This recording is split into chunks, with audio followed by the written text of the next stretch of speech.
Students, अब तक जो हमने बात की वो की अमेरिकन महाद्वीप की। किस तरह से उत्तरी अमेरिका में यूरोप से लोग विस्थापित होकर के आए और यहाँ के जो नेटिव लोग थे उनको वहाँ से हटा दिया गया।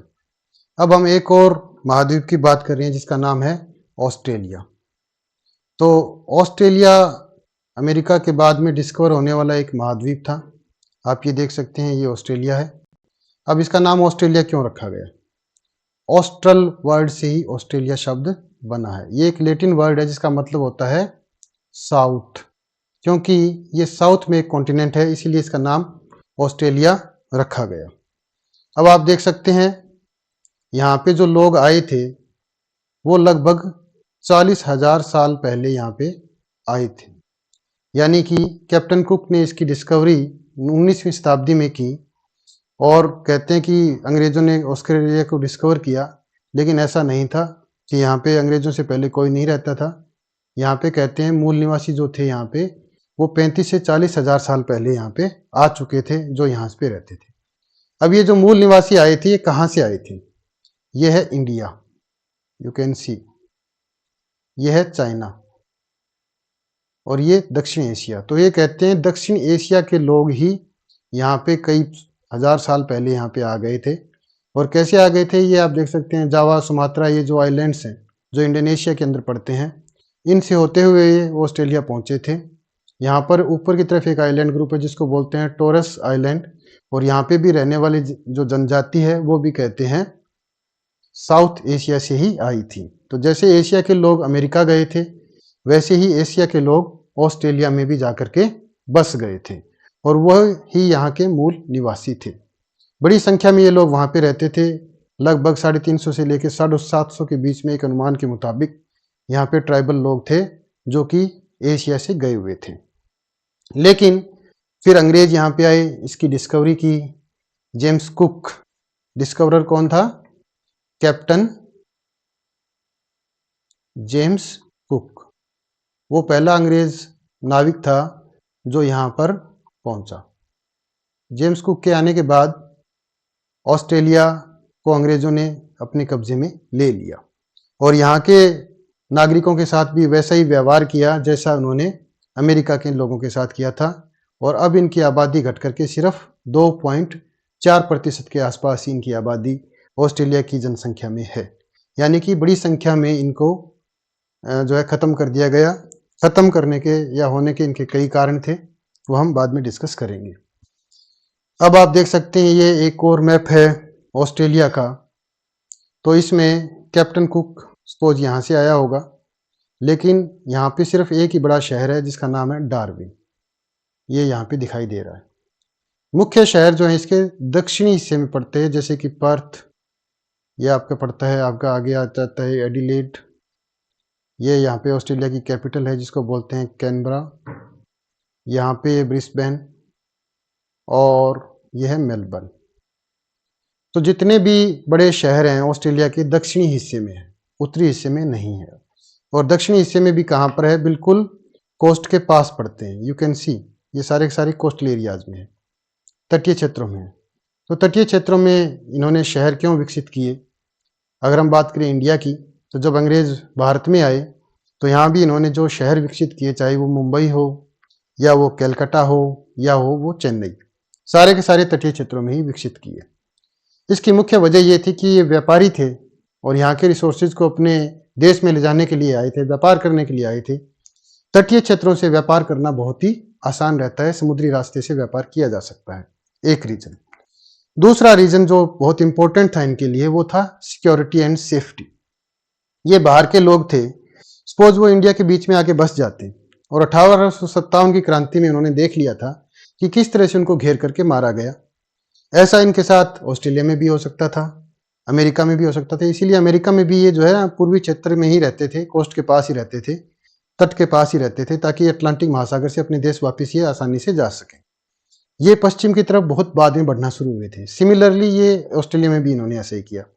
ये तटीय क्षेत्रों में इसलिए रहते थे कि सपोज इन पे कोई हमला हो जाता है, यू नेवर नो कि वहाँ के लोग कैसे हैं, तो ये यहाँ से आसानी से बच करके समुद्री मार्ग से अपने देश में लौट सकते हैं, अपनी जान बचा सकते हैं। इसलिए तटीय क्षेत्रों में रहना पसंद ज़्यादा करते थे। एक और बड़ी वजह है कि ये तटीय क्षेत्रों में और दक्षिणी हिस्से में ही क्यों रहते थे। ऊपर का जो हिस्सा है ये पड़ता है ट्रॉपिकल एरिया में। जैसे इंडिया का ज़्यादातर हिस्सा कहाँ पड़ता है? ट्रॉपिकल एरिया में पड़ता है। तो वहाँ पे गर्मी काफ़ी ज़्यादा पड़ती है। ऑस्ट्रेलिया में ऊपर के इलाकों में गर्मी बहुत ज़्यादा पड़ती है और अंग्रेज़ ठंडे देशों से आए थे और इसलिए ठंडी जगह पे रहना पसंद करते थे। इसीलिए इंडिया में इन्होंने हिल स्टेशंस डेवलप किए। पहाड़ी इलाकों में नए-नए शहर इन्होंने बसाए, वो शिमला हो, डलहौजी हो, नैनीताल हो, यहाँ पे इन्होंने विकास काफ़ी ज़्यादा किया था ताकि ये ठंडे इलाकों में रह सकें और अपने देश जैसा महसूस कर सकें। Similarly they also did this in Australia. उन्होंने ऑस्ट्रेलिया में भी ऐसा ही किया। वो दक्षिणी हिस्सा कंपैरेटिवली ज़्यादा ठंडा था, एक टेम्परेट काइंड ऑफ क्लाइमेट था, तो इसलिए दक्षिणी हिस्से में ज़्यादा रहते थे। दूसरा, आप सी के पास रहते हैं तो वहाँ पे मॉडरेटिंग इफेक्ट, सी का इफेक्ट उस पे जो है समुद्र का असर जो है वहाँ की जलवायु पे पड़ता है, जहाँ ना ज़्यादा गर्मी होती है और ना ही ज़्यादा सर्दी होती है। बीच का इलाका ऑस्ट्रेलिया का आप देख सकते हैं, ये खाली पड़ा है, यहाँ पे कोई बड़ा शहर विकसित नहीं हो पाया और इसकी वजह ये है कि ये सारा का सारा क्या है, एक डेजर्ट है, एक रेगिस्तान है और रेगिस्तान में क्योंकि प्रोडक्शन कम होती है इसलिए यहाँ पे कोई भी रहना पसंद नहीं करता था, इसलिए यहाँ पे कोई बड़ा शहर नहीं है। अब सबसे पहले यहाँ पे मैंने बताया कौन आया अंग्रेजों से, एक नाविक आया जिसका नाम था कैप्टन कुक।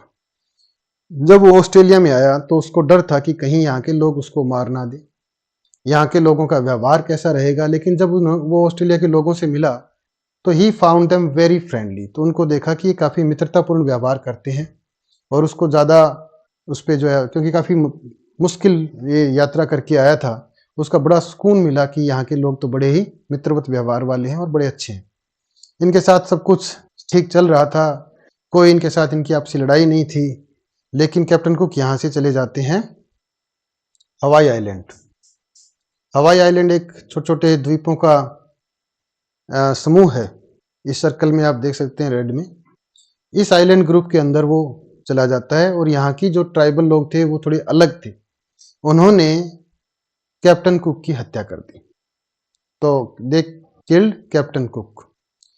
और यहाँ पे मारने के बाद ये न्यूज़ जो है जब ब्रिटेन में पहुंची तो लोगों को काफ़ी गुस्सा था कि नेटिव्स को सबक सिखाना चाहिए और अंग्रेज भी इसी फिराक में थे कि उनको कोई मौका मिले कि वो नेटिव को यहाँ से हटा सकें, उनकी ज़मीन पे, उनके संसाधनों पे कब्जा कर सकें, उनको मार सकें। और इसने उनको एक ऐसा बहाना दे दिया जिसके बाद में वो लगातार नेटिव्स को मारने लगे और नेटिव्स की 90% जनसंख्या ऐसे इन्होंने ख़त्म कर दी। उनको उनकी जगहों से हटा दिया। ये अपने साथ बहुत सारे वायरस लेके आते थे, डिजीज़ लेके आते थे, जिससे ये काफ़ी बड़ी संख्या में ये नेटिव जो थे मारे गए और इस तरह से नेटिव्स की संख्या या ऑस्ट्रेलिया के जो मूल निवासी हैं उनकी संख्या, नेटिव बोले तो मूल निवासी, उनकी संख्या काफ़ी कम हो गई और आज वो ऑस्ट्रेलिया की कुल जनसंख्या में सिर्फ 2.4% ही है, जो कि बहुत ही कम है। अब ये एक इमेज दिखा रखी है, ये कैप्टन कुक के अराइवल की है। तो जब अंग्रेज यहाँ आए तो बिना किसी से पूछे दे प्रोक्लेम्ड कि ये हमारा देश है और उन्होंने अपने नेशनल फ्लैग आप देख सकते हैं, ये यूनियन जैक है, इसको यहाँ फहराने का काम उन्होंने किया। Can you identify the trees around this? क्या ये पेड़ आपको नजर आते हैं? अगर हम गौर से देखें तो ये पेड़ है यूकलिप्टस के, यानी सफेदे के पेड़ है। तो यूकलिप्टस जो है एक इंडिजिनस स्पीसीज है ट्रीज का, एक मूल जो वृक्ष है वो ऑस्ट्रेलिया का ही है, बाकी देशों में ये बाद में आया है। तो यहाँ पे इन्होंने ऑस्ट्रेलिया को अपनी ज़मीन घोषित कर दी और यहाँ पे राज करने लगे। और ज़्यादातर यहाँ पे जो लोग आए थे वो भी काफ़ी ब्रूटल थे, वो ऑस्ट्रेलिया के नेटिव्स के साथ ज़्यादा अच्छा व्यवहार नहीं करते थे, क्योंकि ये जो लोग भेजे गए थे यहाँ पे, उस टाइम ब्रिटेन एक पॉलिसी फॉलो करता था कि जो भी क्रिमिनल्स होते थे उनको पकड़ करके ऐसी जगह भेज दिया जाता था, आज़ादी तो मिल जाती थी कि वो वहाँ से लौट करके कभी वापस नहीं आएंगे। और ऑस्ट्रेलिया उनके लिए सबसे सूटेबल था क्योंकि ये हज़ारों किलोमीटर की दूरी पे था इंग्लैंड की। तो जो इतने भी पैटी क्रिमिनल्स थे, क्योंकि वहाँ पे औद्योगिकरण चल रहा था इंग्लैंड के अंदर और इंडस्ट्रियलाइजेशन की वजह से शहरों का आकार लगातार बढ़ता जा रहा था। शहर बड़े हो गए तो वहाँ पे क्राइम भी बढ़ रहे थे। क्राइम रेट बढ़ने से इन क्रिमिनल्स को पकड़ा गया और इनको भर के ऑस्ट्रेलिया भेज दिया गया। आज ऑस्ट्रेलिया में जो जनरेशन रहती है, इनके दादा परदादा कभी ऐसे ही जो है यहाँ पे भेजे गए थे और इस शर्त पे भेजे गए थे कि ये कभी लौट करके इंग्लैंड में वापस नहीं आएंगे। तो इस तरह से ये पहले इनकी जो है ये काफ़ी ज़्यादा ये क्रिमिनल थे, तो क्रिमिनल माइंड जो है उनके साथ ज़्यादा अच्छा व्यवहार नहीं करता था ऑस्ट्रेलियन नेटिव्स के साथ, और उनको मारा गया। उनको विस्थापित कर दिया गया बिना किसी दया के। फिर उन्होंने वहाँ पे बड़े-बड़े भेड़ फार्म खोले गए, क्योंकि यहाँ की जलवायु भेड़ के लिए काफ़ी सूटेबल थी, और खनन कार्य किए गए। सोने की खानें भी यहाँ पे इनको मिल गई। सोना निकालना इन्होंने शुरू किया। लंबे श्रम के बाद इन्होंने अंगूर और गेहूं की खेती भी यहाँ पे शुरू कर दी। तो इस तरह से 3 मुख्य प्रोडक्ट जो थे ऑस्ट्रेलिया के उस टाइम थे, वो कौन-कौन से थे? एक था वूल, दूसरा था व्हीट यानी गेहूं, और तीसरा था गोल्ड। तो अब वो ऑस्ट्रेलिया को एक राजधानी देना चाहते थे, राजधानी बनाना चाहते थे। तो शुरुआती जो राजधानी उन्होंने जो नाम सोचा था, वो नाम भी यही था, वूल व्हीट गोल्ड। लेकिन फिर इसको राजधानी क्यों नहीं बनाया? नहीं बनाया क्योंकि वहां पे जो राजधानी बनाया उसका नाम था कैनबरा। कैनबरा भी नेटिव भाषा का ही, यानी यहाँ की लोकल भाषा का ही एक शब्द था जो ऑस्ट्रेलियन लोग यूज करते थे। कैनबरा का मतलब होता है मीटिंग पॉइंट, यानी कि मिलने की जगह। ये लोग आपस में जब मिलते थे तो उसको कैनबरा कहते थे। इसी से शब्द को जो है लेकर के यहाँ की जो राजधानी बनाई गई वो कैनबरा बनाई गई, और मूल निवासियों को यहाँ पे खेतों में काम करवाया जाता था। काफी हार्श कंडीशन में वो काम करते थे, उनको बीमारियां लग जाती थी। इस वजह से लगातार उनकी संख्या गिरती चली गई, और फिर यहाँ पे जो है चाइनीज लोग लाए गए, यानी कि चीन के लोग लाए गए। किस लिए लाए गए? यहाँ पे रेलवे लाइन बनानी थी, फैक्ट्रियों में काम करवाना था, खेती करवानी थी। धीरे धीरे एशिया से आने वाले लोगों की संख्या लगातार बढ़ती चली गई।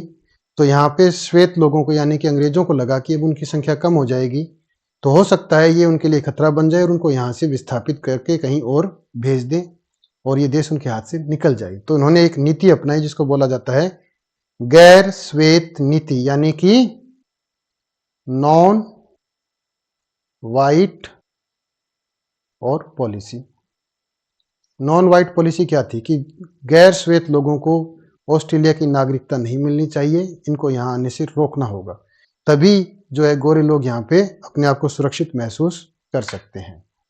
लेकिन बाद में ऑस्ट्रेलियन नेटिव्स के लिए कुछ काम किए गए, और यहाँ पर भी अमेरिका की तरह परिवर्तन की हवाएं चल पड़ी। ये एक शख्स जो दिखाई दे रहे हैं, इनका नाम है WEH स्टेनर। इन्होंने एक ऑस्ट्रेलिया की यूनिवर्सिटी में व्याख्यान दिया जिसको कहा जाता है द ग्रेट ऑस्ट्रेलियन साइलेंस, यानी कि एक बड़ी चुप्पी ऑस्ट्रेलिया की।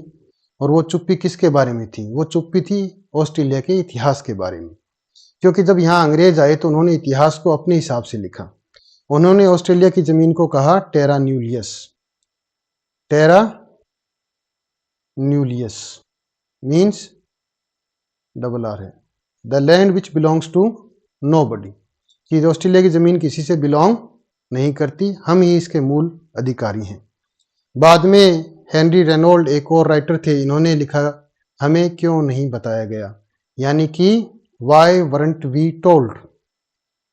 ये एक बुक लिखा इन्होंने, लेख, और इसका मतलब होता है कि हमें क्यों नहीं बताया गया। क्या नहीं बताया गया? इनको ऑस्ट्रेलिया का असली इतिहास नहीं बताया गया, क्योंकि यूरोपियन ने इतिहास अपने व्यू पॉइंट से लिखा था, अपने तरीके से लिखा था कि ऑस्ट्रेलिया का इतिहास अंग्रेजों के आने के बाद शुरू होता है, कैप्टन कुक की खोज से शुरू होता है।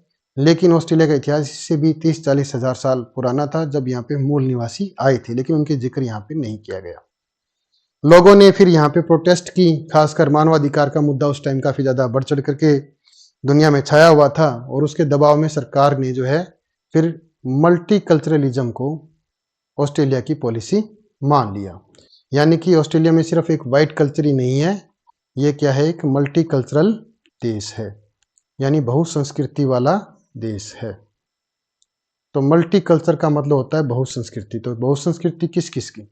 अंग्रेजों की भी, और यहाँ के जो रहने वाले एबोरिजिन्स थे, यानी कि यहाँ के जो स्थायी मूल निवासी थे, उनकी संस्कृति को भी सम्मान मिला। यहाँ पे अलग अलग यूनिवर्सिटी में कहीं भी आर्ट गैलरीज और म्यूजियम्स खोले गए, जहाँ पर मूल निवासियों से संबंधित वस्तुओं को रखा गया, उनके बारे में बताया गया स्टूडेंट्स को, और बाहर से जो लोग आते थे उनके बारे में बताया गया कि किस तरह से यहाँ पे ऑस्ट्रेलिया के लोग रहते थे जो कि यहाँ के मूल निवासी थे। ऑस्ट्रेलिया सरकार ने मिश्रित रक्त के बच्चों के लिए भी कुछ किया। मिश्रित रक्त के बच्चे वो थे जिनके माता या पिता में से एक तो यहाँ का नेटिव होता था, मूल निवासी होता था, दूसरा हो सकता है अंग्रेज हो। तो जो मूल निवासी होता था उससे उन बच्चों को दूर रखा जाता था, हालांकि बच्चे उसी के होते थे। तो इस तरह से बच्चों के ऊपर बड़ा जुल्म होता था। तो ऐसे बच्चों के साथ बहुत बुरा बर्ताव किया गया और बाद में जब ये मानवाधिकार की बात चली तो ऐसे बच्चों को सम्मान दिया गया और इनके लिए एक सॉरी डे फील किया गया। और मूल निवासियों का ऑस्ट्रेलिया की ज़मीन से मजबूत संबंध है और हिस्टोरिकली वही यहाँ के रहने वाले हैं, ऐतिहासिक रूप से वही यहाँ के मालिक हैं, ऐसा सरकार ने मानना शुरू किया। 1820 से 1970 के बीच में जो ये मिश्रित रक्त के जो खोए हुए बच्चे थे, इनके लिए एक माफ़ी दिवस माना गया, क्षमा दिवस मनाया गया, जिसको बोला जाता है नेशनल सॉरी डे। और इससे उनके साथ माफ़ी मांगी गई कि जो उनके साथ भी गलत हुआ है, सरकार उसकी जिम्मेवार है और सरकार उनसे माफ़ी मांगती है। तो आज हम कह सकते हैं कि ऑस्ट्रेलिया में मूल निवासियों की स्थिति काफ़ी बेहतर है, हालांकि उनकी संख्या बहुत ज़्यादा कम हो गई। भूतकाल में उन्होंने बहुत कुछ सहा है और वही यहाँ के मूल निवासी हैं। उनका इतिहास बहुत यहाँ से अंग्रेजों के आने से बहुत ही पुराना है। इसके अलावा सरकार ने क्या किया, इनके लिए आर्ट गैलरीज बनाई गई, म्यूजियम्स बनाए गए, जहाँ पे ऑस्ट्रेलिया की जो नेटिव कल्चर थी उसको दिखाने का काम यहाँ पे किया जाता था। ये एक और राइटर थी जिसका नाम है जूडिथ राइट। इसने भी जो है ऑस्ट्रेलिया के मूल निवासियों के अधिकारों के लिए आवाज बुलंद की। गोरे और मूल निवासियों के बच्चों को अलग अलग करने के ये खिलाफ थी और इन्होंने कहा कि ऐसा जो कृत्य जो सरकार करती है ये काफ़ी गलत है और इसने जो है मूल निवासियों के राइट्स के लिए काफ़ी ज़्यादा महत्वपूर्ण और अत्यंत प्रभावशाली कविताएं लिखने का काम इन्होंने किया था। तो ये चैप्टर यहीं खत्म होता है। धन्यवाद।